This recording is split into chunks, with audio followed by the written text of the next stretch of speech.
বদনজর যে কতটা খারাপ হতে পারে সেটা আমার থেকে ভালো হয়তো আর কেউ জানবে না। আমি জানি না আপনাদের কারোর সাথে এমনটা হয় কি না, কিন্তু আমার জীবনের প্রতিটা পদে পদে আমি এই জিনিসটা খুব বেশি পরিমাণে ফেস করি এবং এই বদনজর আমাকে অনেকভাবে সাফার করিয়েছে লাইফে, যেটা হয়তো বা কোনো এক সময় আপনাদের সঙ্গে শেয়ার করব।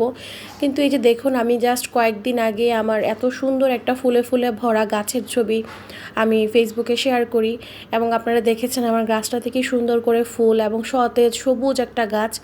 এবং ছবিগুলো আপলোড করা, ভিডিও আপলোড করার 1 থেকে 2 দিনের পরে কোনো কারণ ছাড়াই আমার এত সুস্থ সবল সুন্দর গাছটা হঠাৎ করে এভাবে নেতিয়ে পড়ে এবং পুরো গাছটা একদম মারা যায়।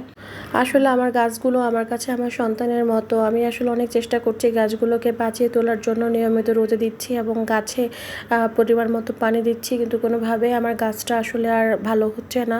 তো আসলে বদনজর অনেক বেশি খারাপ। আপনাদের কার কার সাথে এমন হয় আমি জানি না, তবে আমার মনে হয় আমি কতদিন এই ফেসবুক প্ল্যাটফর্মে থাকতে পারবো আমি আসলে বলতে পারছি না, কারণ এখানে থাকতে গেলে অনেক সময় অনেক কিছুই শেয়ার করতে হয়। কিন্তু আমার জীবনে বদনজরগুলো এত খারাপভাবে আমাকে এফেক্ট করে যেটা আসলে আমি বলে বোঝাতে পারবো না।